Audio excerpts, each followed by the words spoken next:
This video is going to be a comparison between the iRig Pre 2 and the original iRig Pre. For at least a couple of years now, I've had the original iRig Pre so that I could have a more portable audio setup for my XLR mics, and it's worked great. But there are just some things that I wish were different about the iRig Pre. So when I saw the iRig Pre 2, I was curious about whether or not to upgrade. So today I'm going to give you a comparison from a content creator's perspective so that you can decide whether or not it's worth upgrading to the iRig Pre 2. Hey there, this is Marlon from marlonmcpherson.com, and I'm here to help creative entrepreneurs get the most out of their online content and their website. And just before we jump into the content, if you're looking to see a list of the best tools I use to create online content and run my websites, you can get free access to my toolkit over on marlonmcpherson.com/toolkit. So first of all, let's talk about how I use these devices. Now, I do online videos and also have a podcast, and I need a portable setup so I can actually record whenever I like or wherever I want to record from, but get good quality audio, which is going to be delivered from professional mics with an XLR connection. So this is essentially how I would be using these devices. Obviously, to record on the go, you need to record into something like a smartphone or an iPad or any sort of portable device, and this is what these devices actually help you to do. Now, to do a quick comparison between the iRig Pre original and the iRig Pre 2, the first thing you'll notice is that there's a very significant size difference between the two. The iRig Pre 2 is actually quite a bit taller, and it's slightly wider as well if we stack them up on top, though not significantly. It's got more of a curved shape at the edges, so it does make it look a little bit wider. So if we flip them over to the right hand side, you'll see that there's a gain control here on the iRig Pre, and I've got some tape over it at the minute just to keep things in position so I don't need to slide it about, because I have it at the optimal position that it needs to be in for when I use it, so I don't need to touch the dial. On the iRig Pre 2, you actually have a headphone connection control here. So this is going to be for the direct monitor, and there's a direct monitor on and off switch there as well. If we look at the front of it, you'll see that on the front of the iRig Pre, you do have the on-off switch as well as the power switch for phantom power. If you have a mic that needs that kind of power, you can flip it up to there. Or if you're using a regular mic, as in a dynamic mic that doesn't require the power, you would just have it to the on position. On the front of the iRig Pre 2, there are no controls, but you do have the indicator lights here that tells you when the device is on or when you have the 48 volts phantom power switched on. On the left hand side, you can see that there are no controls on the iRig Pre, but on the iRig Pre 2, we do have a gain control, and it's numbered, so you can actually see what level you're at quite easily. I've also got some tape over this one as well to keep it in position. And you also have the on-off and 48 volt switch here that you can turn on phantom power with. I'll just show you what that looks like on the front with the lights on. So that's just with it in the first step there to switch it on. And with phantom power, you can actually see that that light is on there as well. Now, what I'm going to do is go ahead and talk about some issues or things that I don't like, or some inconveniences about the iRig Pre. So first of all is the lack of markings on the volume control or the gain control for the mic here. Now you should be able to see that I've actually gone ahead and added a little bit of paint just to mark where my ideal level is, but it's really difficult with not having, say, numbers to indicate what level you're at or which direction you should be turning. So that was quite troublesome for me to make sure that I'm not too hot, as in the mic's not turned up too high or too low. So once I've set it here, I normally use it with this particular mic here, my AT875R shotgun mic, and I know the distance that I should be away from the mic to kind of get the optimal level at this point. So I just taped it off to make sure that I don't change anything. So that's one thing that I don't like about it. The other thing I don't like is the fact that it uses a 9 volt battery. it's not an easily available or readily available battery. Now, of course, you can find it, but it's just an inconvenience. Most people have AA or AAA batteries that you can find quite easily. It's all well and good, but it's just not the most convenient battery. Now, you can see I have some sort of like cardboard just stuck behind the battery connectors in here, because I found that sometimes the battery isn't making good connection with the terminals inside the case.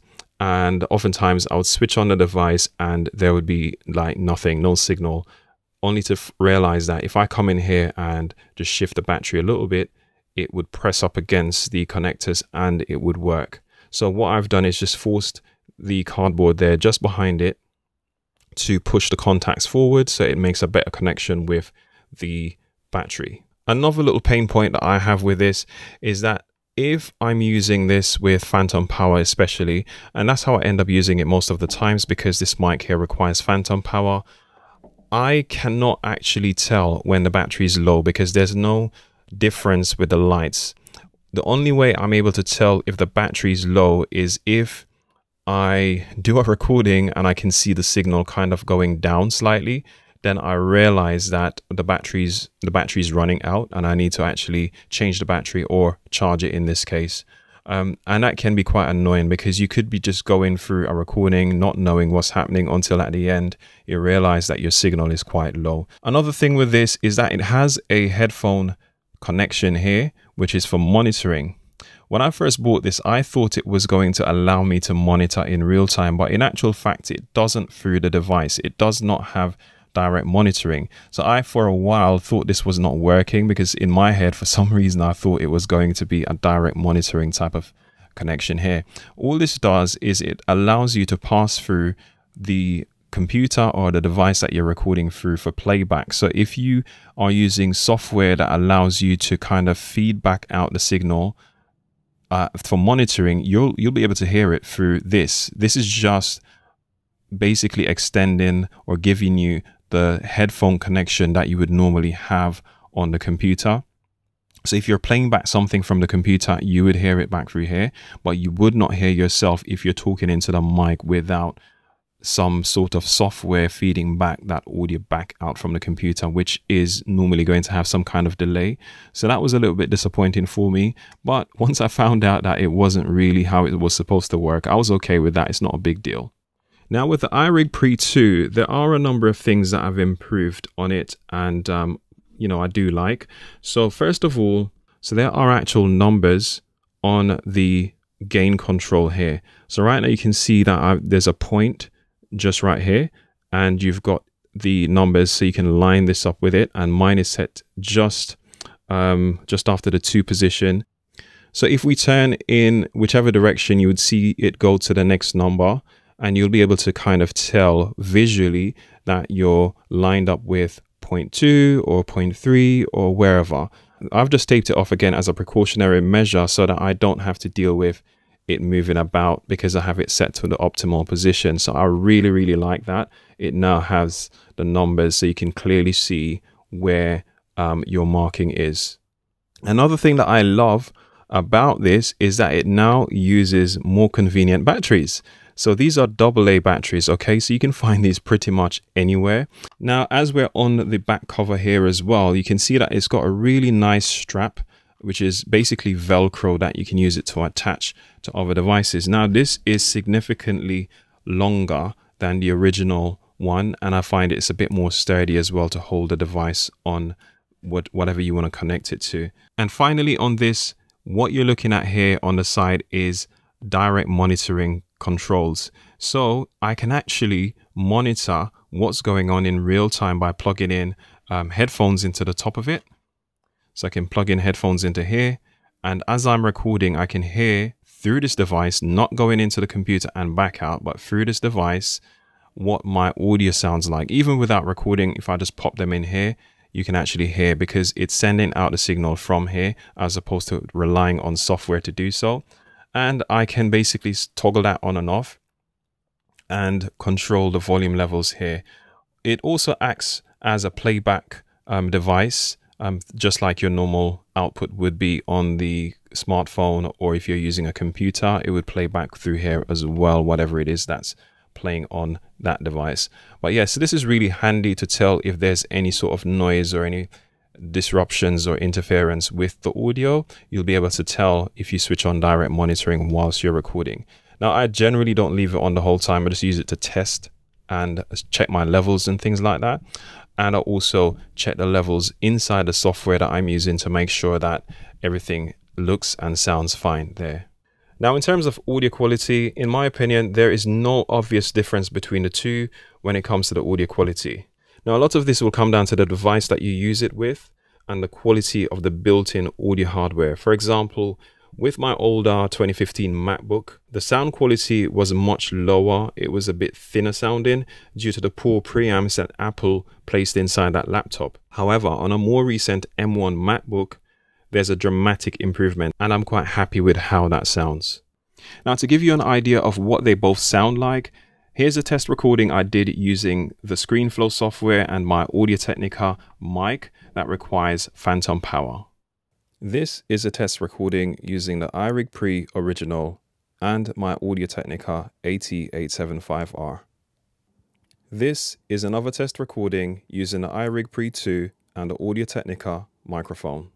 Now, in terms of whether or not I think you should upgrade to the iRig Pre 2 if you already have an iRig Pre 1, I think the original iRig Pre is just fine if you're okay with some of the things that I've pointed out earlier, because ultimately it comes down to the sound quality as the most important thing. However, if you're looking for a better workflow and convenience, the iRig Pre 2 is definitely an improvement over the original, and it's at a reasonable price. Now, hopefully this has helped you to make a decision around whether or not you want to go with one or the other. Now, if you agree with what I've said so far, or if you have any thoughts on this, please leave me some comments below in the video and let me know what you think. And if this has been helpful, feel free to give me a thumbs up, or if not, you know what to do. Catch you in the next one.